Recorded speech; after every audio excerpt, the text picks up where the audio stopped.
জাতীয় নাগরিক পার্টি নামে আসছে নতুন রাজনৈতিক দল। নেতৃত্বে নাহিদ আক্তার সহ গণ অভ্যুত্থানে অগ্রভাগের তরুণরা।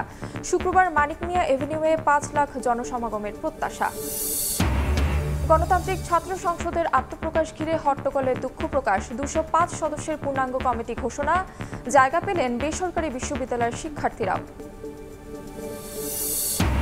ফ্যাসিস্টদের দোসরদের চক্রান্ত ঠেকাতে ঐক্যের ডাক বেগম জিয়ার। দ্রুত সংস্কার করে নির্বাচনের আহ্বান। ভোট নিয়ে ধ্রুমজাল তৈরির ষড়যন্ত্র দেখছে তারেক রহমান। দ্বিতীয় দিনের মতো তেজগাঁওয়ে জুলাই বিপ্লবে আহতদের অবস্থান। এককালীন ৩০ লাখ টাকা পাবে শহীদ পরিবার। মাসিক ভাতা ২০,০০০। ৩ ক্যাটাগরিতেই সহায়তা পাবে আহতরা। এবং বেক্সিমকো শিল্প পার্কের ১৪ কারখানার শ্রমিকদের পাওনা পরিশোধ শুরু ৯ মার্চ। সরকারের খরচ ৫২৫ কোটি টাকা। ঋণদাতাদের বিরুদ্ধে ব্যবস্থা নেওয়ার হুঁশিয়ারি উপদেষ্টার।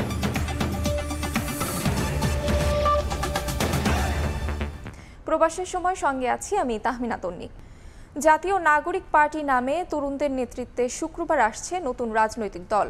বহুল আলোচিত দলের শীর্ষ ৫ পদে থাকছেন নাহিদ ইসলাম, আক্তার হোসেন, হাসনাত আবদুল্লাহ, সার্জিস আলম ও নাসির উদ্দিন পটোয়ারি। অন্যতম উদ্যোক্তা সার্জিস আলম বলছে, নতুন দল হবে বাংলাদেশপন্থী, ডান বাম নয়, মধ্যম পন্থায় জনগণমুখী রাজনীতি করবে দলটি। হাসান ওয়ালির প্রতিবেদন। স্বৈরাচারী সরকারের বিদায় ঘণ্টা বাজানো অভ্যুত্থানকারীদের নেতৃত্বে আসছে রাজনৈতিক দল। সঙ্গত কারণেই নতুন দলের গঠন প্রক্রিয়া এবং নেতৃত্ব আলোচনার তুঙ্গে। শুক্রবার বিকেলে রাজধানীর মানিক মিয়া এভিনিউয়ে আত্মপ্রকাশ ঘটবে দলটির। নাগরিক কমিটির সূত্র বলছে, দলের আহ্বায়কের দায়িত্ব নিচ্ছেন সদ্য তথ্য উপদেষ্টার পদ থেকে পদত্যাগ করা নাহিদ ইসলাম। সদস্য সচিব হচ্ছেন আক্তার হোসেন। আলোচিত দুই মুখ সার্জিস আলম এবং হাসনাত আবদুল্লাহ থাকছেন উত্তর ও দক্ষিণাঞ্চলের মুখ্য সংগঠকের দায়িত্বে। এছাড়া জাতীয় নাগরিক কমিটির আহ্বায়ক নাসির উদ্দিন পাটোয়ারি পাচ্ছেন মুখ্য সমন্বয়কের দায়িত্ব। এছাড়াও কমিটিতে গুরুত্বপূর্ণ দায়িত্বে দেখা যাবে জুলাই আন্দোলনে মাঠে থাকা পরিচিত মুখদের। আমরা মধ্যম পন্থার রাজনীতি করতে চাই। নতুন দল গঠনের নেতৃত্ব স্থানীয় ভূমিকা রাখছেন গণ অভ্যুত্থানের অন্যতম নায়ক সার্জিস আলম। তিনি বলছেন, নতুন দল বৈদেশিক কোন শক্তির আগ্রাসন বরদাস্ত করবে না। আমরা এই তরুণ প্রজন্মের নেতৃত্বে যে রাজনৈতিক দল করতে যাচ্ছি, তারা বৈদেশিক যে কোনো শক্তির চোখ রাঙানো আগ্রাসন বিন্দুমাত্র সহ্য করব না। সবার আগে দেশের স্বার্থ। আমাদের জোর দিতে হবে মানুষের সাথে কানেক্টিভিটির জায়গাটাতে। এর আগে রাজনৈতিক দলগুলো মনোনয়ন বাণিজ্য করেছে, এর আগে রাজনৈতিক দলগুলো পরিবারতন্ত্র কায়েম করেছে, এর আগে রাজনৈতিক দলগুলো স্বৈরতন্ত্র কায়েম করেছে। আমরা মনে করি বাংলাদেশে এই সময়টা শেষ হয়েছে। দেশের স্বার্থ অক্ষুণ্ণ রেখে মধ্যম পন্থার জনগণমুখী রাজনীতি করার প্রত্যয় সার্জিস আলমের। বাংলাদেশে গতানুগতিক যে রাজনৈতিক কালচারগুলো ছিল, এগুলো থেকে আমাদের এখন বের হয়ে আসতে হবে। আমাদের রাজনৈতিক কালচার হবে জনগণমুখী, রাজনৈতিক কালচার হবে দেশের স্বার্থমুখী। না ডান না বাম না হচ্ছে উপর নিচ, এরকম কিছু না। মধ্যম পন্থার একটা রাজনীতি করতে চাই এবং আমরা আমাদের জায়গা থেকে মনে করি আমরা বাংলাদেশ পন্থার রাজনীতি করতে চাই। নতুন দল নিয়ে বিশেষ আগ্রহ রয়েছে রাজনৈতিক বিশ্লেষকদেরও। ঢাকা বিশ্ববিদ্যালয়ের রাষ্ট্রবিজ্ঞানের শিক্ষক অধ্যাপক সাব্বির আহমেদও সম্ভাবনা দেখছেন তরুণদের এই নেতৃত্বে। গতানুগতিক পথে না হেঁটে দলের অভ্যন্তরীণ গণতন্ত্র চর্চার উপর জোর তার। দলটা একটা তারুণ্য নির্ভর দল হবে, যেটি আমাকে আশাবাদী করে। কিন্তু প্রশ্ন হচ্ছে যে দল তো করলেই হবে না। গতানুগতিক ধারার যে রাজনৈতিক দল, একই ধারাবাহিকতা যদি এই নতুন দলের মধ্যে থাকে, তাহলে কিন্তু দল সে আবারও ঘুরে ফিরে পুরনো লেগেসিতে ফিরে যাবে। অনেকটা একই রকম মত ডক্টর রাশেদা রওনক খানের। দল গঠনের পর অন্যান্য রাজনৈতিক দলের সঙ্গে বৈরিতা এড়াতে কৌশলী হওয়ার পরামর্শ তার। অন্যান্য রাজনৈতিক দল, বিশেষ করে বাংলাদেশের দুটি বড় রাজনৈতিক দল থেকে পথ চলায় যে ধরনের ভুলগুলো হয়েছে, সেগুলো শুধরে নিয়ে তারা সামনের দিকে এগোবে, এটা সকলের প্রত্যাশা। একজন নাহিদ ইসলাম পদত্যাগ করেছে, কিন্তু অন্যান্য আরও কয়েকজন আছেন, দুজন আছেন, তারা যদি সংশ্লিষ্ট থাকেন এবং তারা যেহেতু এই আন্দোলনের সাথে সংশ্লিষ্ট ছিলেন, তাদেরকে নিয়েও প্রশ্ন আসতে পারে। এই সকল মানে সরকারে থাকা অবস্থায় রাজনৈতিক দল করলে যেটা বিএনপির ক্ষেত্রেও বলা হয়ে থাকে, সেরকম তাদের ক্ষেত্রেও বলা হবে। এটা খুব স্বাভাবিক। এখন সরকার থেকে নিজেদের অবস্থানটাকে দূরত্ব তৈরি করার কি প্রক্রিয়া হতে পারে, সেটা তাদেরকেই বিবেচনা করতে হবে। নাগরিক কমিটির সূত্র বলছে, শুক্রবার প্রাথমিকভাবে শতাধিক সদস্যের আহ্বায়ক কমিটির যাত্রা শুরু হবে। পরবর্তীতে যা বাড়তে পারে। হাসান ওয়ালি, সময় সংবাদ, ঢাকা। জাতীয় নাগরিক পার্টির অভিষেক ঘিরে রাজধানীর মানিক মিয়া এভিনিউয়ে চলছে ব্যাপক প্রস্তুতি। শুক্রবার বিকেল ৩টায় আনুষ্ঠানিকভাবে আত্মপ্রকাশ করতে যাচ্ছে তরুণদের এই রাজনৈতিক দল। নেতাকর্মীদের আশা প্রায় ৫ লাখ মানুষের সমাগম হবে সমাবেশে। বিস্তারিত আমান নবীর প্রতিবেদনে। বৃহস্পতিবার বিকেল ৩টায় আনুষ্ঠানিকভাবে আত্মপ্রকাশ করতে যাচ্ছে তরুণদের রাজনৈতিক দল জাতীয় নাগরিক পার্টি। অভিষেক অনুষ্ঠানকে ঘিরে বৃহস্পতিবার বিকেল থেকেই মানিক মিয়া এভিনিউতে চলছে ব্যাপক প্রস্তুতি। সন্ধ্যা থেকে শুরু হয় স্টেজ নির্মাণের কাজ। শুক্রবার বিধি মেনে সড়কের একটি লেনের যান চলাচল বন্ধ করে স্থাপন করা হবে মঞ্চ। এর মধ্যে জরুরি স্বাস্থ্যসেবা, ভ্রাম্যমাণ টয়লেট ব্যবস্থা, সুপেয় পানি এবং পুলিশ বক্স স্থাপনের কাজও শেষের দিকে। নেতাকর্মীদের আশা, আমন্ত্রিত অতিথির পাশাপাশি প্রায় ৫ লাখ মানুষের সমাগম হবে সমাবেশে। নিচ্ছিদ্র নিরাপত্তা ব্যবস্থা নিশ্চিতে আইন শৃঙ্খলা রক্ষাকারী বাহিনীর পাশাপাশি কাজ করবে বিপুল সংখ্যক স্বেচ্ছাসেবী। মেয়েদের জন্য থাকছে বসার বিশেষ ব্যবস্থা। আমাদের মোটামুটি সম্পন্ন, আমাদের ফুড, আমাদের ট্রান্সপোর্ট, আমাদের ভলান্টিয়ার্স এবং আমাদের আইন শৃঙ্খলা রক্ষাকারী বাহিনীর অনুমতি এবং আমাদের যারা গেস্ট থাকবেন তাদের দাওয়াত সম্পন্ন হয়ে গেছে। ৫ লক্ষের উপরে আমাদের কালকে জমায়েত হবে এবং সেখানে আমাদের ৩ লেয়ারে নিরাপত্তা ব্যবস্থা থাকবে। আমাদের প্রায় ৪০০ নিবেদিত ভলান্টিয়ার যারা আছেন তারা থাকবেন। ডিএমপির সাথে কথা হয়েছে, তারা সর্বাত্মকভাবে আমাদের আইনি সহায়তা দেবে এবং ট্রাফিক পুলিশের কাছ থেকে আমরা সার্বিক সহায়তা পাবো বলে আমরা আশা করি।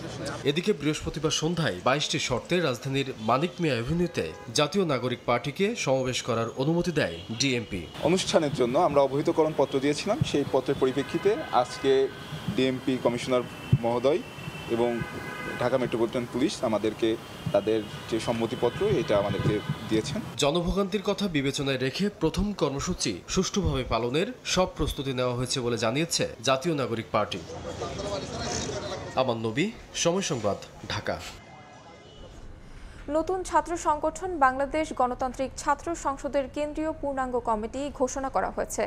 বৃহস্পতিবার বিকেলে ঢাকা বিশ্ববিদ্যালয়ের মধুর ক্যান্টিনে সংবাদ সম্মেলনে ২০৫ সদস্যের কমিটির ঘোষণা করেন সংগঠনটির আহ্বায়ক আবু বাকের মজুমদার। এ সময় আত্মপ্রকাশের দিনে হট্টগোল সংঘাতের ঘটনায় দুঃখ প্রকাশ করে তিনি জানান, বেসরকারি বিশ্ববিদ্যালয়, মাদ্রাসা ও কারিগরি শিক্ষা প্রতিষ্ঠানের শিক্ষার্থীরাও রয়েছে কমিটিতে।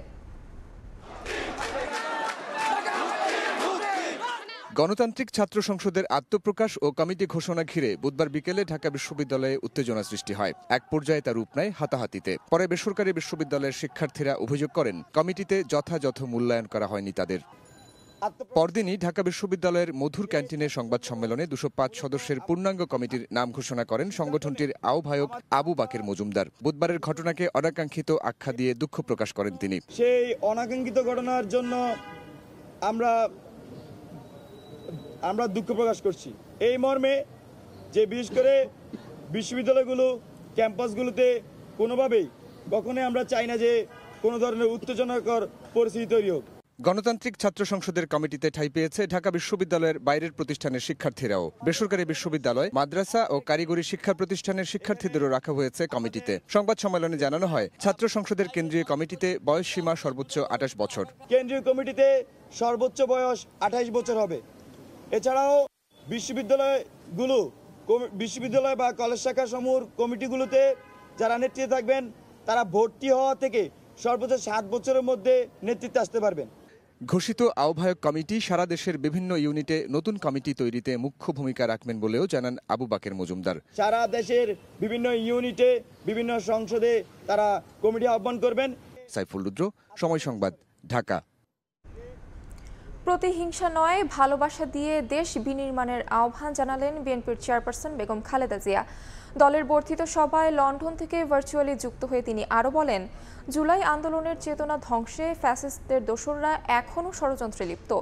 গণতান্ত্রিক বাংলাদেশ গড়তে ন্যূনতম সংস্কার শেষে নির্বাচন দিতে সরকারের প্রতি আহ্বান জানান বিএনপি নেত্রী। আর তারেক রহমান বলছে, স্থানীয় নাকি জাতীয় নির্বাচন, এ নিয়ে ধ্রুমজল তৈরির ষড়যন্ত্র চলছে। রেজাল্ট হক রিপন ও মোবারক হোসেন শুভর ক্যামেরায় আহমেদ সালেহিনের রিপোর্ট। সুশৃঙ্খল আয়োজন। দীর্ঘদিন পর এক হয়েছেন নেতাকর্মীরা। জাতীয় সংসদের এলডি হল জুড়ে বিএনপির এই মিলন মেলা। দলের বর্ধিত সভাকে কেন্দ্র করে সকাল থেকেই আসতে থাকেন দেশের বিভিন্ন অঞ্চলের সিনিয়র নেতারা। বিগত আন্দোলনে শহীদদের স্মরণে শোক প্রস্তাব শেষে সূচনা বক্তব্য দেন বিএনপি মহাসচিব মির্জা ফখরুল ইসলাম আলমগীর। অভিযোগ করেন, বাইরে থেকে শেখ হাসিনা ও দেশের ভেতর থেকে একটি মহল ভুল ব্যাখ্যা দিয়ে দেশকে অস্থিতিশীল করার ষড়যন্ত্র করছে। একটি গোষ্ঠী, একটি মহল বিভিন্নভাবে চক্রান্ত শুরু করেছে। ফ্যাসিস্ট শেখ হাসিনা বিদেশে গিয়ে তিনি সেই চেষ্টা করছেন। একই সঙ্গে দেশের অভ্যন্তরীণ অবস্থায় কিছু কিছু ব্যক্তি গোষ্ঠী তারা ভুল ব্যাখ্যা দিয়ে জনগণকে বিভ্রান্ত করার চেষ্টা করছে। উদ্বোধনী বক্তব্যে বিএনপির ভারপ্রাপ্ত চেয়ারম্যান তারেক রহমান বলেন, স্থানীয় না জাতীয় নির্বাচন, এই ইস্যুতে ধূম্রজাল তৈরির ষড়যন্ত্র চলছে। স্থানীয় নির্বাচন অনুষ্ঠিত হলে সেটি হবে সারা দেশে পলাতক স্বৈরাচারের দোসরদের পুনর্বাসনের একটি প্রক্রিয়া, যা সরাসরি গণ অভ্যুত্থান আকাঙ্ক্ষা বিরোধী। মাফিয়া চক্রকে পুনর্বাসন প্রক্রিয়া এই ফাঁদে বিএনপি পা দেবে না, বিএনপি পা দিতে পারে না। দীর্ঘদিন পর বিএনপির বর্ধিত সভায় যুক্ত হয়ে বক্তব্য রাখেন দলটির চেয়ারপারসন বেগম খালেদা জিয়া। তিনি সতর্ক করে বলেন, ফ্যাসিস্টরা এখনো ষড়যন্ত্রে লিপ্ত। এখনো ফ্যাসিস্টদের দোসররা এবং বাংলাদেশের শত্রুরা গণ অভ্যুত্থানের মাধ্যমে প্রাপ্ত অর্জনকে নস্যাৎ করার জন্য গভীর চক্রান্তে লিপ্ত রয়েছে। নির্বাচন প্রসঙ্গে বেগম জিয়া বলেন, ন্যূনতম সংস্কার শেষে গণতান্ত্রিক ব্যবস্থায় ফিরতে নির্বাচনের দিকে যেতে হবে অন্তর্বর্তী সরকারকে। অন্তর্বর্তীকালীন সরকার গঠিত হয়েছে, তাদের কাছে জনগণের প্রত্যাশা রাষ্ট্র মেরামতের ন্যূনতম সংস্কার দ্রুত সম্পন্ন করে গণতান্ত্রিক ব্যবস্থায় ফিরে যাওয়ার জন্য সকলের কাছে গ্রহণযোগ্য একটি নির্বাচন অনুষ্ঠান সম্পন্ন করা। প্রথম অধিবেশন শেষে বর্ধিত সভার দ্বিতীয় সেশনে নিজেদের মতামত তুলে ধরে নেতাকর্মীরা বলেন, যে কোনো মূল্যে ঐক্য ধরে রাখতে সচেষ্ট থাকবেন তারা। দীর্ঘদিন পর এক হয়েছেন সারা দেশ থেকে আসা বিএনপির নেতাকর্মীরা। আর এই নেতাকর্মীদের উদ্দেশ্যে বিএনপির হাইকমান্ড বলছেন, ছোটখাটো বিভেদ ভুলে সবাইকে ঐক্যবদ্ধ থাকতে হবে, যেন জুলাই আন্দোলনের চেতনা নস্যাৎ না হয়। তারা এও বলেন, আগামীতে গণতান্ত্রিক রাষ্ট্র ব্যবস্থা গড়ে তুলতে নির্বাচনের কোনো বিকল্প নেই। তাই অন্তর্বর্তীকালীন সরকারকে নিরপেক্ষ থেকে একটি নির্বাচনের আয়োজনের আহ্বান জানালেন তারা। আহমেদ সালেহীন, সময় সংবাদ, ঢাকা। বিএনপি সারা দেশের তৃণমূল নেতাদের আগমনে মুখর ছিল জাতীয় সংসদ ভবন প্রাঙ্গণ। মানুষের ভোটের অধিকার ফিরিয়ে দেওয়ার লড়াইয়ে কেন্দ্রীয় নির্দেশনা মেনে কাজ করতে প্রতিশ্রুতিবদ্ধ তারা। শাতিলা শারমিনের রিপোর্ট, ক্যামেরায় ছিলেন মিজানুর রহমান।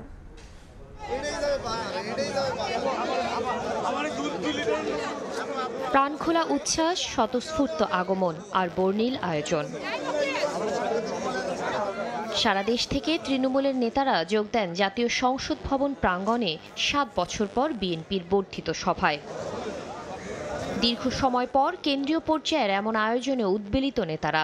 জনগণের ভোটের দাবি ছিল তাদের উচ্চারণে। আন্দোলন সংগ্রামে পরীক্ষিতদের মূল্যায়ন করবে দল, এমন প্রত্যাশা জানান তারা। অনেক চড়াই উত্তরের মধ্য দিয়ে আমরা আজকে এই জায়গায় এসে পৌঁছেছি। এটা দীর্ঘদিন পর, এই অনুভূতি আপনাকে ভাষায় প্রকাশ করতে পারবো না। কোনো প্রতিহিংসা বা প্রতিশোধের রাজনীতি করব না, জনগণের কল্যাণের জন্য কাজ করব। 17 বছর মাঠে লড়াই করেছে, তাদেরকে আমাদের নেতা নিশ্চয়ই মূল্যায়ন করবেন। একটি সুষ্ঠু নিরপেক্ষ নির্বাচনের দাবি আদায়ে শীর্ষ নেতাদের নির্দেশনায় দেশব্যাপী তৃণমূলকে শক্তিশালী করার কর্মসূচি চলবে বলে জানান দলের অঙ্গ সংগঠনের নেতারা। নির্বাচনগুলো যদি সফলভাবে করা যেতে পারে, তাহলে এই দেশে সত্যিকার অর্থের গণতন্ত্র প্রতিষ্ঠা হবে। আর বাংলাদেশের জনগণের ভোটাধিকার নিয়ে আর টালভান অনেক হয়েছে, অনেক ষড়যন্ত্র হয়েছে, আর এটি মানা যায় না। কেন্দ্রীয় নেতারা বলেন, জনগণের রাজনৈতিক এবং ভোটের অধিকার ফিরিয়ে দেওয়ার যাত্রা শুরু হলো বর্ধিত সভা থেকে। তৃণমূলের যত নেতাকর্মী আছে বা উপরে যত নেতাকর্মী আছে, সবাই কিন্তু ওনার সাথে একমত। নির্বাচনের প্রস্তুতি এবং আগামী দিনে যে কোনো পরিস্থিতি মোকাবেলার জন্য কি করণীয়, তৃণমূল পর্যায়ের নেতৃবৃন্দের বক্তব্য শুনে দিক নির্দেশনা দিবেন।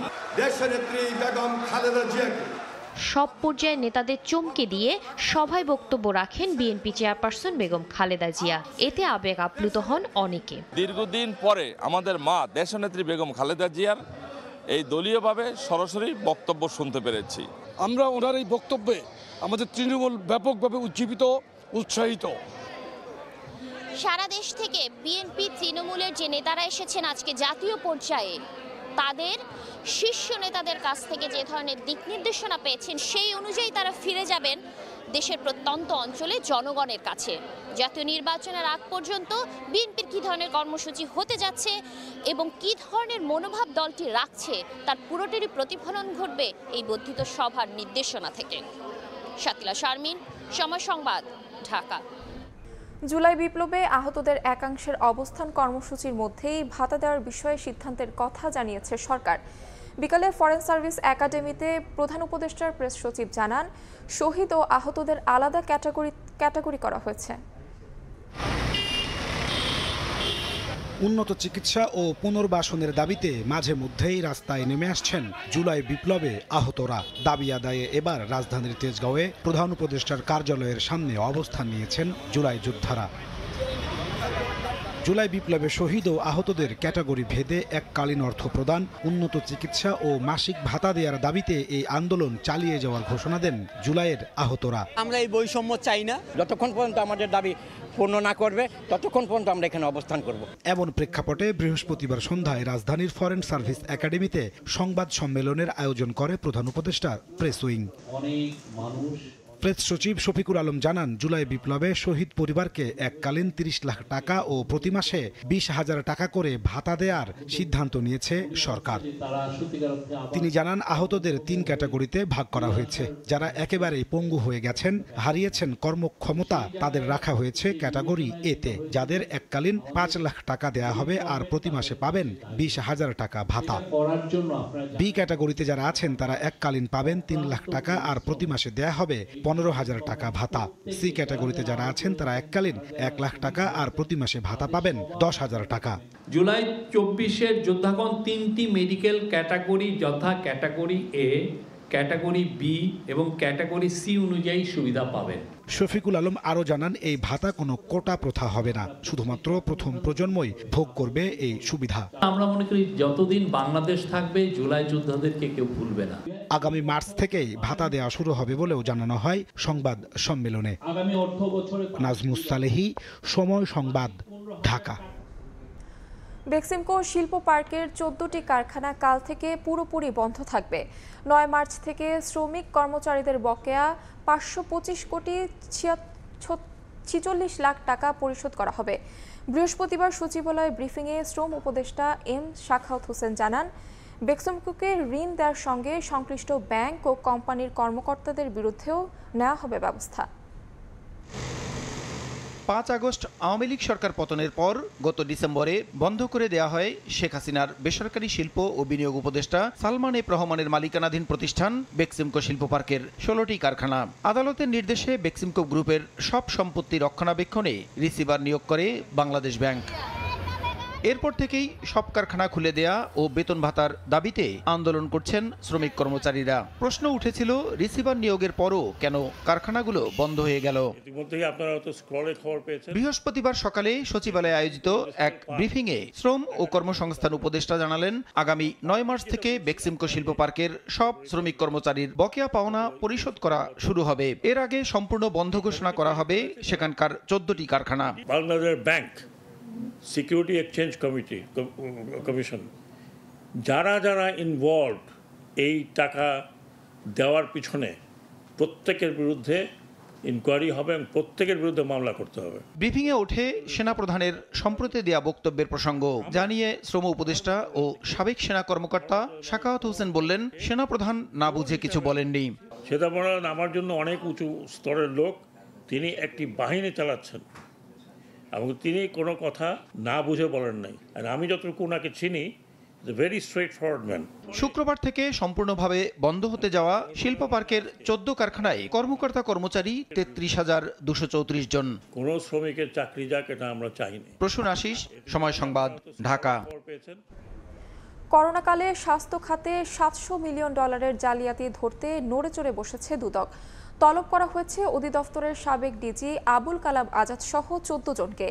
এছাড়া বৃহস্পতিবার প্রায় 4,000 কোটি টাকার লেনদেনের অভিযোগে মামলা করা হয়েছে সাবেক মৎস্য ও প্রাণী সম্পদ মন্ত্রী আব্দুর রহমানের বিরুদ্ধেও। করোনাকালে বিশ্ব ব্যাংক সহ দাতা সংস্থা থেকে পাওয়া $700 মিলিয়ন প্রকল্পে নানা অনিয়ম দুর্নীতির ঘটনায় চলতি মাসে অনুসন্ধানে নামে দুদক। এবার তৎকালীন প্রকল্প কর্মকর্তা ইকবাল কবির, স্বাস্থ্য অধিদপ্তরের সাবেক ডিজি আবুল কালাম আজাদ, অতিরিক্ত মহাপরিচালক সহ 14 জনকে আগামী 2 ও 3 মার্চ তলব করেছে সংস্থাটি। এদিন আওয়ামী লীগের প্রেসিডিয়াম সদস্য ও সাবেক মন্ত্রী আব্দুর রহমানের বিরুদ্ধে মামলা করেছে দুদক। মামলায় আব্দুর রহমান ও তার স্ত্রীর বিরুদ্ধে 4,000 কোটি টাকার সন্দেহজনক লেনদেন ও 7 কোটি টাকার অবৈধ সম্পদ অর্জনের অভিযোগ আনা হয়েছে। পাবলিক সার্ভেন্ট হিসাবে দায়িত্ব পালনকালে অপরাধমূলক অসদ আচরণ এবং ক্ষমতার অপব্যবহারের মাধ্যমে প্রাপ্ত অর্থ বা সম্পত্তির অবৈধ উৎস গোপন বা আড়াল করার উদ্দেশ্যে স্থানান্তর, রূপান্তর এবং হস্তান্তর করার অপরাধ প্রাথমিক অনুসন্ধানকালে প্রমাণিত হয়েছে। মামলা হয়েছে গাজীপুর মেট্রোপলিটন পুলিশের সাবেক কমিশনার মোল্লা নজরুল ইসলাম, সাবেক স্বরাষ্ট্র মন্ত্রণালয়ের যুগ্ম সচিব ধনঞ্জয় কুমার দাস এবং স্বরাষ্ট্রের সাবেক জনসংযোগ কর্মকর্তা শরীফ মাহমুদ অপুর বিরুদ্ধে।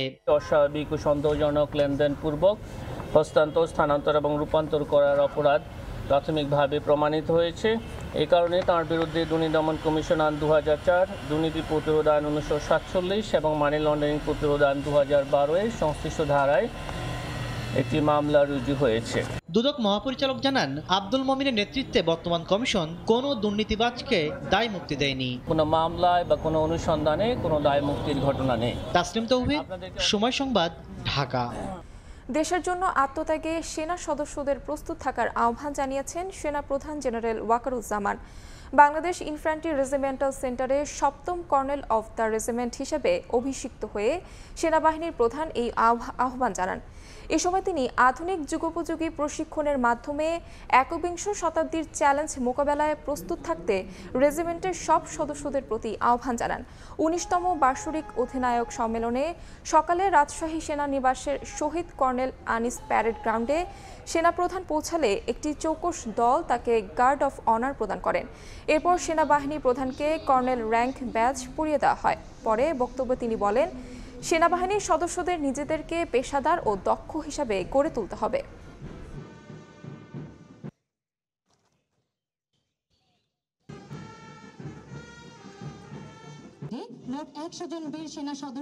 কর্নেল অব দি রেজিমেন্ট হিসাবে আমি বাংলাদেশ ইনফ্যান্ট্রি রেজিমেন্টের প্রত্যেকটি সদস্যকে পেশাদার ও সুপ্রশিক্ষিত হিসাবে গড়ে তুলতে সর্বদা বদ্ধপরিকর।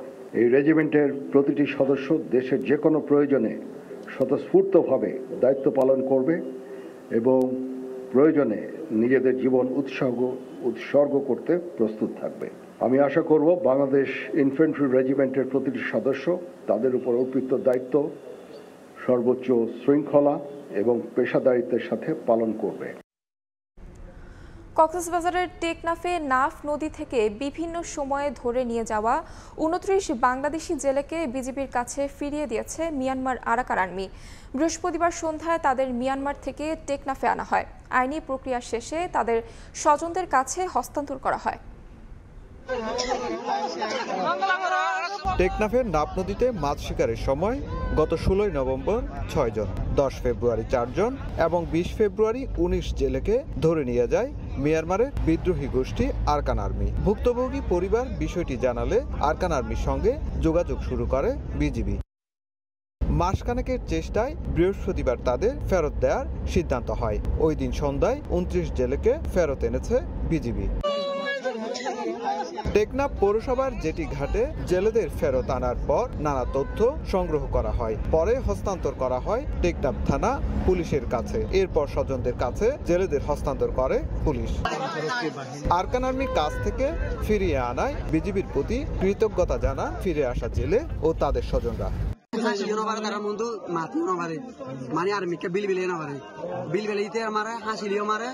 আজ আনন্দ লাগে, তবে এবার বহুয়া এবার যেহেতু পাই আনন্দ লাগে আর কি। ওরা যেহেতু আমাদের দেশে আসতে পারছে, বিজেপিদেরকে আমাদের অনেক অনেক ধন্যবাদ। আমাদের আরো অনেক জেলেরা এখন রয়ে গেছে, এখন আমরা খবর পাচ্ছি না। তবে বিজিবির সিও বরাবর আমরা দরখাস্ত দেওয়া আছে আমাদের 2টা নৌকার এখনো সন্ধান পাচ্ছি না। ফেরত আনা জেলেদের মধ্যে 15 জন বাংলাদেশি এবং 14 জন রোহিঙ্গা জেলে। সুজাউদ্দিন রুবেল, সময় সংবাদ, কক্সবাজার। মামলা দিয়ে হয়রানি করার পাশাপাশি ব্যবসা প্রতিষ্ঠান ও বিপণী বিতান দখলের উদ্দেশ্যে হামলার অভিযোগ করেছে মিরপুরের স্বাধীন বাংলা বিপণী বিতানের মালিক ও ব্যবসায়ীরা। বৃহস্পতিবার দুপুরে রাজধানীর সেগুনবাগিচায় ক্রাইম রিপোর্টার্স অ্যাসোসিয়েশনের মিলনায়তনে সংবাদ সম্মেলনে এই অভিযোগ করেন তারা। ব্যবসায়ীরা জানান, গত 23 ফেব্রুয়ারি বিপণী বিতানে হামলা চালায় 20 থেকে 25 জন। খবর পেয়ে ঘটনাস্থলে পুলিশ এলে পালিয়ে যায় হামলাকারীরা। এরপর থেকে নানা রকমের হুমকি দিয়ে যাচ্ছে তারা। নির্বিঘ্নে ব্যবসা পরিবেশ সৃষ্টি, হামলাকারীদের গ্রেফতার ও মিথ্যা মামলা প্রত্যাহারের দাবি জানায় ব্যবসায়ীরা।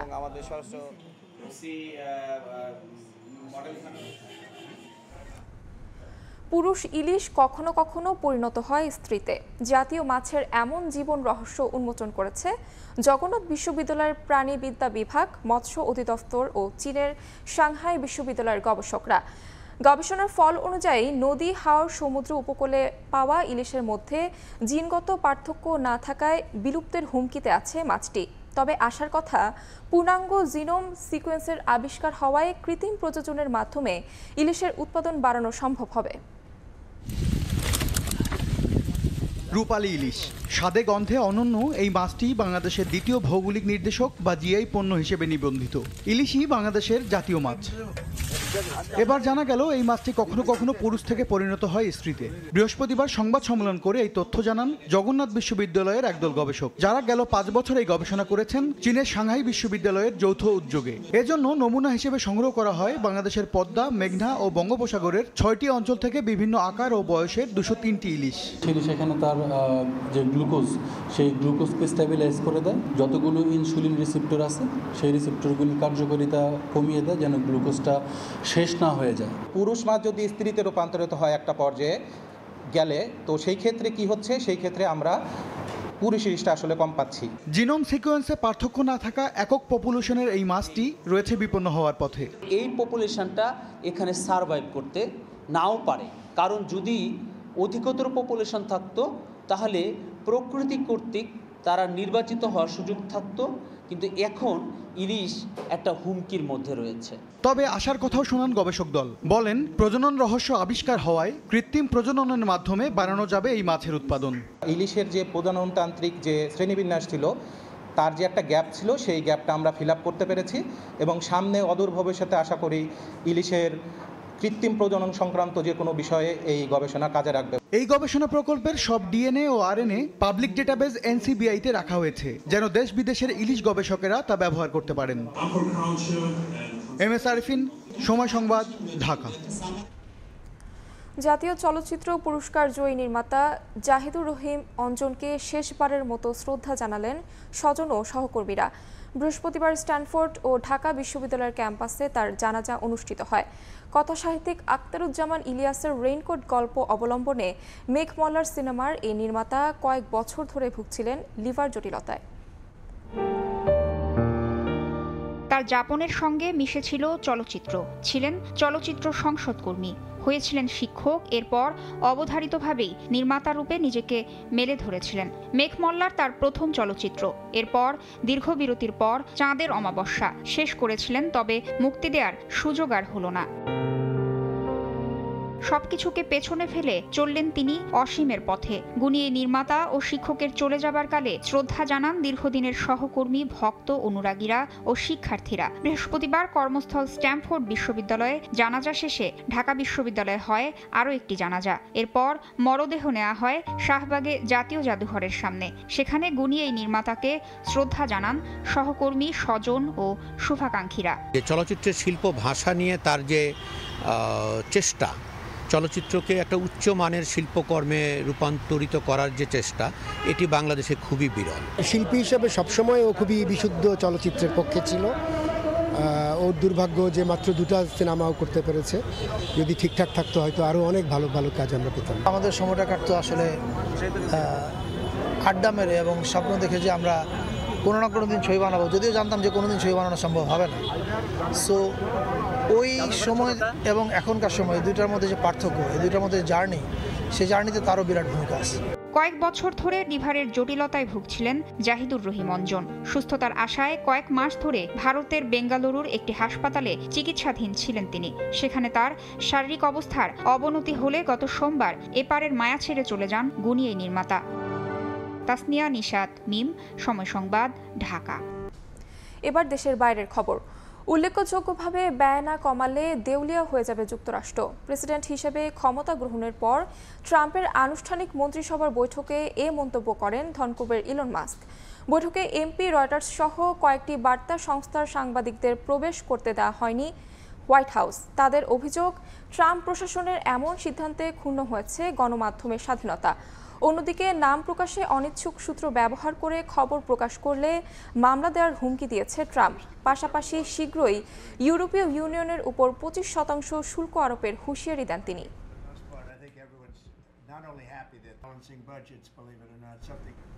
কানাডার মন্ট্রিয়ালে আন্তর্জাতিক মাতৃভাষা দিবস উদযাপন করছেন প্রবাসী বাংলাদেশিরা। কানাডা বাংলাদেশি সলিডারিটির আয়োজনে অন্যতম আকর্ষণ ছিল দিনব্যাপী বইমেলা। এবারের 13তম বইমেলার উদ্বোধন করেন অধ্যাপক ডক্টর সৈয়দ শাখাওয়াত হোসেন। এবারের মেলায় মিডিয়া পার্টনার ছিলেন সময় সংবাদ। কানাডা প্রতিনিধি শরীফ ইকবাল চৌধুরীকে সাথে নিয়ে মন্ট্রিয়াল থেকে হাসানুজ্জামান সাকি রিপোর্ট।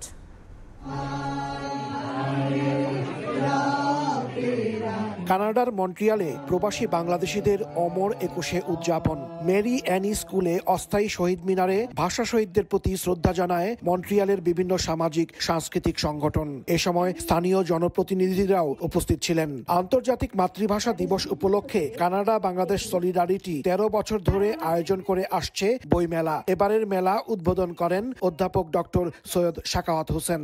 21শে যে চেতনা, সেই চেতনায় বাংলাদেশ গড়ার জন্য ব্যবস্থা করা, সেই ব্যবস্থা আপনারা যে অগ্রণী ভূমিকা পালন করছেন, সেই জন্য আমি আমার পক্ষ থেকে আপনাদেরকে ধন্যবাদ জানাই। বইমেলাতে আসলে মনে হয় বাংলাদেশের কোনো এক জায়গায় চলে আসছে, সব কিছু বাংলাদেশি, ছোট্ট একটা বাংলাদেশ গড়ে উঠে এই বইমেলার সময়।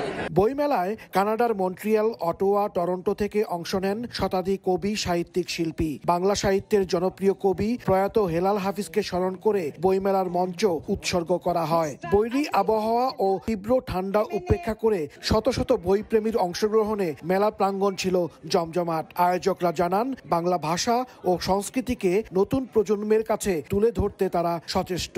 দেশ থেকে হাজার মাইল দূরের এই মন্ট্রিয়ালে আমরা এর আগে আরো 12টি 21এর বইমেলা করেছি। আজকে এটি আমাদের 13তম বইমেলা। কানাডা বাংলাদেশ সলিডারিটি মন্ট্রিয়ালের একটি সৃজনশীল সংগঠন শুরু করেছিলাম। আসলে দেশের বইমেলাকে মিস করতাম খুব বেশি, তো ওই জায়গা থেকে আসলে আমি শুরু করেছিলাম। 21এর এই যে রক্ত ঝরা যে মাস, অগ্নি ঝরা যে মাস, চেতনার যে মাস, এটাকে ধারণ করে আমরা এই বইমেলাটাকে এগিয়ে নিয়ে যাচ্ছি।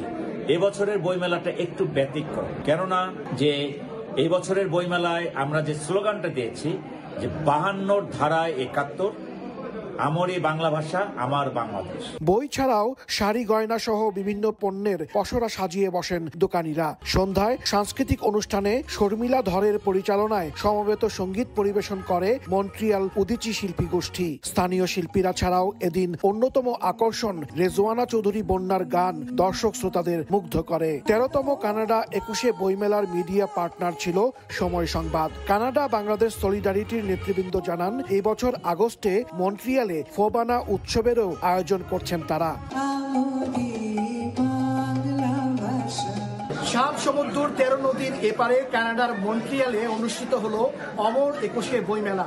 উৎসবের বিভিন্ন আয়োজনে বিভিন্ন শ্রেণী, পেশা এবং বয়সের মানুষের একটি লক্ষ্য ছিল বাংলা ভাষা এবং সংস্কৃতি ও ঐতিহ্যকে বিদেশের মাটিতে বিদেশ বিভূয়ে সমুন্নত রাখা। হাসানুজ্জামান সাকি, সময় সংবাদ, মন্ট্রিয়াল, কানাডা। সংযুক্ত আরব আমিরাতের সঙ্গে বাণিজ্যিক সম্পর্ক জোরদারে দুবাই সফর করেছে ঢাকা চেম্বার অফ কমার্সের 29 সদস্যের প্রতিনিধি দল। আবুধাবি ও দুবাই চেম্বার অফ কমার্সের সঙ্গে B2B সেশনে অংশগ্রহণ করেছে দলটি। এছাড়া বাংলাদেশে বিনিয়োগের সার্জা চেম্বার অফ কমার্সের সঙ্গেও ফলপ্রসূ আলোচনা হয়েছে তাদের। শিবলি আল সাদিকের রিপোর্টে বিস্তারিত। সংযুক্ত আরব আমিরাতের সঙ্গে বাংলাদেশের সম্পর্ক দীর্ঘদিনের। দুদেশের মধ্যকার বন্ধুত্বপূর্ণ সম্পর্ক জোরদারের লক্ষ্যে এবার Dhaka chamber of commerce and industry DCCI এর 29 সদস্য বিশিষ্ট একটি প্রতিনিধি দল সংযুক্ত আরব আমিরাত সফর করছেন। আবুধাবি ও দুবাই চেম্বার অব কমার্সের সঙ্গে দ্বিপাক্ষিক বাণিজ্য আলোচনা ও B2B সেশনে অংশগ্রহণ করেন তারা। আমরা দ্বিপাক্ষিক ব্যবসাটা কিভাবে আরো ত্বরান্বিত করা যায় এবং দুবাইয়ের ইনভেস্টররা বাংলাদেশে ইনভেস্টমেন্ট নিয়ে আসার জন্য কত সুযোগ সুবিধা আমরা করে দিতে পারি, এটা নিয়ে আমরা বিস্তারিত আলাপ করেছি। আমিরাতের ব্যবসায়ীরা বাংলাদেশে বিনিয়োগ করতে আগ্রহী বলে জানান DCCI সভাপতি। দুই দেশের দ্বিপাক্ষিক সম্পর্ক জোরদারের বিষয়ে গঠনমূলক আলোচনা হয়েছে বলে জানান তিনি। আমরা আবুধাবিতে গিয়ে মিটিং করছি, আবুধাবি চেম্বারের সাথে, দুবাই চেম্বারের সাথে। তো এটা নিয়ে আমাদের অনেক বিজনেস আমাদের ডেভেলপ হবে, আমাদের দেশে ফরেন রিমিটেন্স যাবে, এখান থেকে ইনভেস্ট আসবে বিনিয়োগের ব্যাপারে এবং আপনারা যারা জানতেছেন বিশেষ উন্নয়নের ব্যাপারে আমরা ওসব আলোচনা ওখানে হয়েছে। সবকিছু ইনশাল্লাহ খুব ফলপ্রসূ একটা আলোচনা আমাদের হয়েছে। আলোচনা অনুষ্ঠানে আরো বক্তব্য রাখেন প্রধান উপদেষ্টার আন্তর্জাতিক বিষয়ক বিশেষ দূত লুৎফে সিদ্দিকী, আবুধাবির বাংলাদেশ দূতাবাস রাষ্ট্রদূত তারেক আহমেদ সহ ব্যবসায়িক নেতারা। শিবলাল সাদিক, সময় সংবাদ। বাংলাদেশ ও সৌদি আরবের মধ্যে দ্বিপাক্ষিক বাণিজ্যিক সম্পর্ক উন্নয়ন ও রফতানি পণ্যের বাজার সম্প্রসারণে সেমিনার করেছে জেদ্দার বাংলাদেশ কনসুলেট। স্থানীয় সময় বৃহস্পতিবার এই সেমিনারে অংশ নেন প্রবাসী ব্যবসায়ীরা। সৌদি আরব থেকে বিস্তারিত আরিফুর রহমানের প্রতিবেদন। জেদ্দা বাংলাদেশ কনসুলেট এর উদ্যোগে সৌদি আরবের ভিশন 2030 বাংলাদেশের ব্যবসা ও বিনিয়োগ সম্ভাবনা শিরোনামে প্রবাসী ব্যবসায়ীদের নিয়ে গুরুত্বপূর্ণ একটি সেমিনার আয়োজন করা হয়। সৌদি আরবের প্রতিযোগিতামূলক শ্রমবাজারে নিজেদের অবস্থান সুদৃঢ় করতেই এই আয়োজন। অনুষ্ঠানটি হয়েছে দীর্ঘ 14-15 বছর পর আমরা একত্রিত হয়েছি। এটা আমাদের অনেক আনন্দিত। একটি সেতু বন্ধন শুরু হয়েছে, আমি মনে করি এটা আমাদের জন্য একটি অ্যাচিভমেন্ট। ব্যবসায়ীদের এক ছাতার নিচে আসার যে প্রয়াস আমাদের কনসুলেট জেনারেল থেকে এবং আমাদের রাষ্ট্রদূতের কাছ থেকে আমরা পরামর্শ পেয়েছি, এই জন্য আমি সৌদি আরব জেদ্দা কমিটির পক্ষ থেকে ওনাদেরকে ধন্যবাদ জানাচ্ছি। আমরা এখন স্কিল্ড লোক এখানে আনতে চাই, এইটা হলো আমাদের ম্যান পাওয়ার ক্ষেত্রে নাম্বার 1 প্রায়োরিটি। তো যার কারণে আমরা এই যে অ্যাটেস্টেশন আমরা আপনাদের মতো আমরা রিয়াদ বা বিভিন্ন এলাকায় কথা বলেছি। সেমিনারের আলোচনায় বাংলাদেশের রপ্তানি বাণিজ্য সম্প্রসারণের জন্য সৌদি বাজারকে কাজে লাগানোর উপর গুরুত্বারোপ করা হয়। উপস্থিত প্রবাসী ব্যবসায়ীরা বাংলাদেশের কৃষি, তৈরি পোশাক, ঔষধ, চামড়া ও তথ্য প্রযুক্তি খাতে সৌদি বিনিয়োগের সম্ভাবনা সম্পর্কে আলোচনা করেন। সৌদি আরবে বাংলাদেশের রাষ্ট্রদূত মোহাম্মদ দেলোয়ার হোসেনের উপস্থিতিতে সেমিনারের সভাপতিত্ব করেন কনসাল জেনারেল মিয়া মোহাম্মদ মাইনুল কবির। এছাড়াও Saudi Bangladesh business and investment forum জেদ্দার সদস্যগণ, প্রবাসী বাংলাদেশি কমিউনিটির নেতারা উপস্থিত ছিলেন। আরিফুর রহমান, সময় সংবাদ, সৌদি আরব। যুক্তরাজ্যে নবনিযুক্ত বাংলাদেশের হাই কমিশনার আবিদা ইসলামের সঙ্গে মতবিনিময় করেছে ইউকে বাংলা প্রেস ক্লাবের প্রতিনিধি দল। লন্ডনে বাংলাদেশ দূতাবাস কার্যালয়ে অনুষ্ঠিত মতবিনিময়ে ক্লাবের সাংগঠনিক কার্যক্রম ও কমিউনিটির উন্নয়নে বাংলাদেশি মিডিয়ার অবদানের কথা তুলে ধরেন ক্লাবের সাবেক সভাপতি KM আবু তাহের চৌধুরী ও বর্তমান সভাপতি রেজা আহমেদ ফয়সল চৌধুরী শোয়েব। মতবিনিময় সভায় ক্লাবের অন্যতম প্রতিষ্ঠাতা শোয়েব কবির, যুগ্ম সম্পাদক শামসুর রহমান সুমেল সহ সংগঠনের নেতৃত্ববৃন্দ উপস্থিত ছিলেন। এ সময় হাই কমিশনার আবিদা ইসলাম বলেন, যুক্তরাজ্য ও বাংলাদেশের সম্পর্ক দীর্ঘদিনের। এই সম্পর্ক দৃঢ়তার পেছনে গণমাধ্যমের ভূমিকা অন্যতম।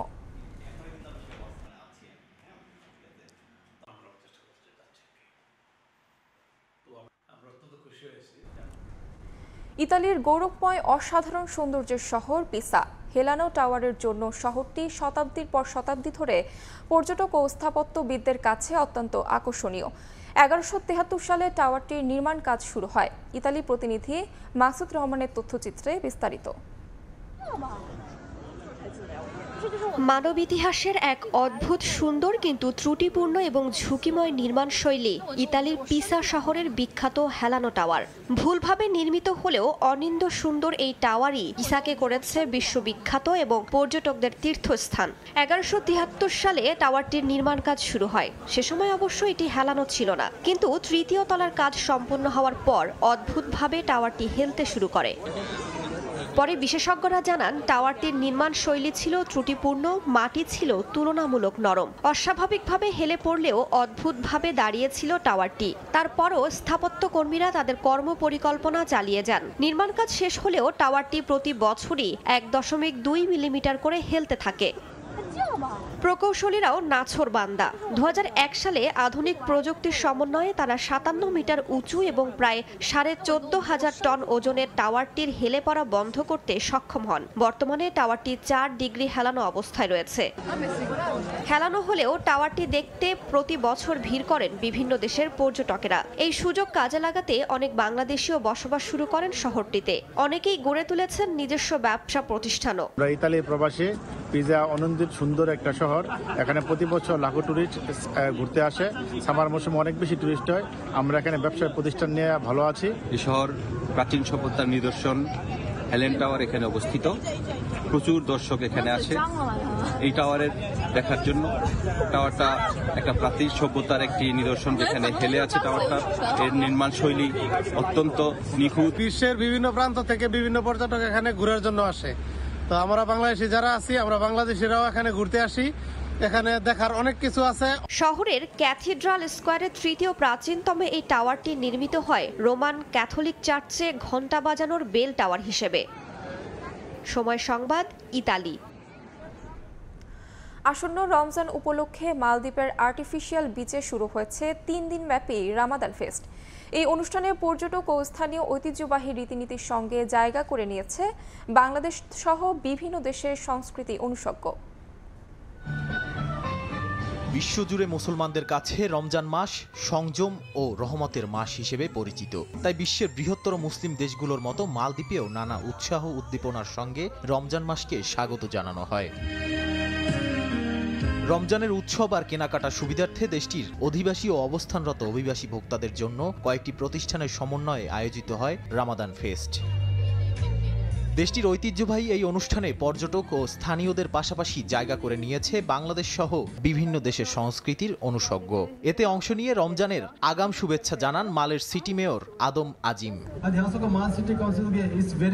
দেশটির আর্টিফিশিয়াল বিচে আয়োজিত এই ঐতিহ্যবাহী ফেস্ট শেষ হবে 28 ফেব্রুয়ারি রাত 11টায়। সময় সংবাদ, মালদ্বীপ। চ্যাম্পিয়ন্স ট্রফির মাধ্যমে নতুন দ্বার উন্মোচন হয়েছে পাকিস্তান ক্রিকেটে। ভবিষ্যতে আরও আইসিসি ইভেন্ট পেতে যা সাহায্য করবে পিসিবিকে, জানিয়েছে পাকিস্তান ক্রিকেট বোর্ডের পরিচালক সামিউল হাসান।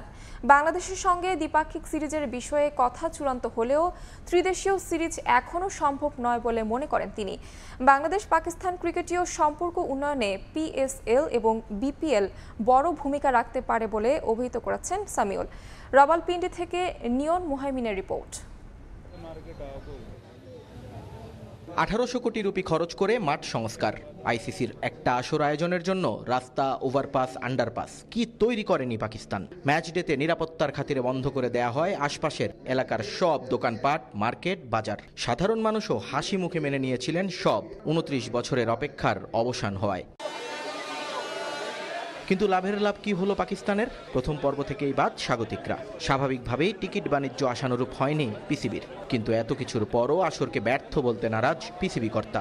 তার দাবি, এই আয়োজন পাকিস্তানকে নতুন করে চিনিয়েছে বিশ্বের কাছে। অভিজ্ঞতায় ঋদ্ধ হয়েছেন পিসিবির কর্মচারীরা। এটা কখনোই ব্যর্থ নয়। টিম আর বোর্ড পুরোই আলাদা। টিম ভালো করেনি, তার জন্য আয়োজনে কোনো কমতি নেই। আমাদের সফলতা বিশ্বকে নতুন করে ভাবতে বাধ্য করবে। আমরা সামনে আইসিসির কাছে আরো ইভেন্ট দাবি করতে পারি। আমার মনে হয় আমরা পুরোপুরি সফল। কদিন আগেই বিসিবি প্রেসিডেন্টের বরাতে খবর এসেছে আইসিসির এফটিপির বাইরে গিয়ে জুলাই আগস্টে বাংলাদেশ ট্যুর করবে পাকিস্তান। চেষ্টা নাকি চলছে ত্রিদেশীয় টুর্নামেন্ট আয়োজনেরও। কিন্তু পিসিবি কর্তা জানালেন, তৃতীয় কাউকে অন্তর্ভুক্ত করা কঠিন এই মুহূর্তে। বাংলাদেশের সঙ্গে আমাদের সম্পর্ক খুবই ভালো। এটা আজ থেকে নয়, শুরু থেকেই। দ্বিপাক্ষিক সিরিজ নিয়ে আলোচনা হয়েছে, এটা সম্ভব। তবে ত্রিদেশীয় নিয়ে এখনই মন্তব্য করার সময় আসেনি। বাংলাদেশের ক্রিকেটটা ভালোই ফলো করেন সামি। জানালেন, এবারের পিএসএল এর নাহিদ এবং রিশাদকে দেখতে মুখিয়ে আছেন তিনি। আশা করেছেন তাদের পারফরম্যান্স দুয়ার খুলে দেবে আরও বাংলাদেশিদের জন্য। Bangladesh players are very popular in HBL. দেখো, ক্রিকেট শুধু খেলা নয়, এটা দেশের সঙ্গে দেশের সম্পর্ক তৈরির সেতু। নাহিদ, রিশাদ যদি এবার পিএসএল এ ভালো খেলে তাহলে তোমাদের আরো ছেলে সামনে এখানে আসতে পারবে। সাকিব, তামিম, মুশফিকরা এখানে ভালো খেলেছে বলেই সবাই ওদেরকে চেনে। এবার সবাই অপেক্ষায় নাহিদ রানার জন্য। Have played in PSL and they have done well. এত কথার মাঝেও ভারতের পাকিস্তানে না আসা নিয়ে হতাশ পিসিবি কর্তা। জানালেন আইসিসির কাছে তাদের আবেদন 2027 থেকে যেন আর না থাকে এই হাইব্রিড ড্রামা। নিয়ন মোহাইমিন, সময় সংবাদ, রাওয়ালপিন্ডি, পাকিস্তান। বাংলাদেশের চেয়ে প্রায় 1 যুগ পর আইসিসি ইভেন্টে যাত্রা শুরু হলেও দুর্দান্ত পরিসংখ্যান আফগানিস্তানের। বিশেষ করে গেল 2-3 বছরের রীতিমতো উঠছে তারা। বাংলাদেশি ক্রিকেট প্রেমীদের প্রশ্ন, আফগানরা পারলে কেন পারবে না টাইগাররা? হিংসাত্মক মনোভাব দূরে ঠেলে পারস্পরিক সহযোগিতার সংস্কৃতি গড়ে তোলার আহ্বান জানান তারা। বিসিবিকে আরও সুদূরপ্রসারী চিন্তাভাবনার তাগিদ দেন ভক্তরা। দুবাই থেকে মাকসুব আলম খানের রিপোর্ট। এই দুবাই থেকে চ্যাম্পিয়ন্স ট্রফির যাত্রা শুরু হয়েছিল বাংলাদেশ ক্রিকেট দলের। শান্তর আত্মবিশ্বাস দেখে প্রবাসী বাংলাদেশিরা ধারণা করেছিলেন দলের কাছ থেকে দারুণ জয় উপহার পাবেন, কিন্তু হতাশই হতে হয়েছে তাদের। এলিট ইভেন্ট থেকে কোনো জয় ছাড়াই বিদায় নিয়েছে টাইগাররা। বৃষ্টিতে ভেস্তে গেছে রাওয়ালপিন্ডির ম্যাচ। পাকিস্তানকে হারিয়ে অন্তত একটা জয় নিয়ে চ্যাম্পিয়ন্স ট্রফি শেষ করার স্বপ্ন ধুলোয় মিশেছে। কথা আর কাজে কত অমিল। শিরোপা জয়ের আশা নিয়ে দেশ ছাড়া দলটাকে দেশে ফিরতে হচ্ছে রাজ্যের হতাশা নিয়ে। এ নিয়ে 22 বার আইসিসি ইভেন্টে অংশ নিয়ে প্রতিবারই ব্যর্থতার গল্প লিখেছে বাংলাদেশ ক্রিকেট দল। অথচ অনেক পরে যাত্রা শুরু করেও আফগানিস্তান সবার সমীহ আদায় করে নিয়েছে। 2010 সালে প্রথমবারের মতো আইসিসি ইভেন্টে অংশ নেয় আফগানরা। বিশেষ করে 2023 সাল থেকে তাদের গোনায় ধরতে হচ্ছে প্রতিটি দলকে। 23 ওডিআই বিশ্বকাপে পাকিস্তান ও ইংল্যান্ড, 24 টি20 বিশ্ব আসরে নিউজিল্যান্ড, অস্ট্রেলিয়াকে হারিয়েছে তারা। এবার চ্যাম্পিয়ন্স ট্রফি থেকে বিদায় করে দিয়েছে ইংল্যান্ডকে। আর অর্থ কাঠামো সবকিছুতে এগিয়ে থেকেও বাংলাদেশ যেন হাঁটছে পেছনে। জানিয়ে ক্ষোভ, হতাশার শেষ নেই ক্রিকেট প্রেমী জাতির। আফগানিস্তান টিমের দেখেন গত 2-3 বছরে অনেক ডেভেলপ করছে ওরা, কিন্তু আমরা পিছনে যাইতেছি, আমরা সামনে আসতে পারতেছি না, কারণ আমাদের টিম কম্পিটিশন নাই, আমাদের একতা নাই। ইয়ং যারা আছে এদেরকে চান্স দিতে হবে, আর যে পুরাতন যারা ভালো খেলতেছে না ওদেরকে আমরা বসে রাখতে হবে যদি আমরা টিমের উন্নতি চাই। আশা করব আমাদের যে ম্যানেজমেন্টের কাছে যারা সবাই সম্মিলিত হয়ে জিনিসটা শুরু করে এবং সবাই সাপোর্ট করে বাংলাদেশ টিমকে ভালো খেলার জন্য। বিকল্প বেটার প্লেয়ার তুলে আনার প্রক্রিয়া কঠিন বাংলাদেশে। নানা ইস্যুতে সব সময় অস্থির ক্রিকেটাঙ্গন। ঘরোয়া লিগের প্রতিযোগিতা, উইকেটের মান প্রশ্নবিদ্ধ। খেলোয়াড়দের পারস্পরিক দ্বন্দ্ব, বোর্ডের সঙ্গে দূরত্ব, ঘোলাটে এক পরিবেশ। তাই যেন একটা পরিবার বা একটা দল হয়ে উঠতে পারছে না ন্যাশনাল টিম। অথচ আগের দশকে কেবল ইউনিটির কারণেই দুর্দান্ত একটা গ্রুপ হয়ে উঠেছিলেন মাশরাফি, সাকিব, তামিম, মুশফিক, মাহমুদুল্লাহরা। আবারও ওই সময়টা ফিরে আসবে আশায় বুক বাঁধছেন সমর্থকরা। মাকসুম আলম খান, সময় সংবাদ, দুবাই, সংযুক্ত আরব আমিরাত। এ পর্যায়ে শীর্ষ সংবাদগুলো জানিয়ে দিচ্ছি আরও একবার। জাতীয় নাগরিক পার্টি নামে আসছে নতুন রাজনৈতিক দল। নেতৃত্বে নাহিদ আক্তার সহ অভ্যুত্থানের অগ্রভাগের তরুণরা। শুক্রবার মানিক মিয়া এভিনিউয়ে 5 লাখ জনসমাগমের প্রত্যাশা। গণতান্ত্রিক ছাত্র সংসদের আত্মপ্রকাশ ঘিরে হট্টগোলে দুঃখ প্রকাশ। 205 সদস্যের পূর্ণাঙ্গ কমিটি ঘোষণা। জায়গা পেলেন বেসরকারি বিশ্ববিদ্যালয়ের শিক্ষার্থীরাও। এবং ফ্যাসিস্টদের দোসরদের চক্রান্ত ঠেকাতে ঐক্যের ডাক বেগম জিয়ার। দ্রুত সংস্কার করে নির্বাচনের আহ্বান। ভোট নিয়ে ধূমজল তৈরির ষড়যন্ত্র দেখছে তারেক রহমান।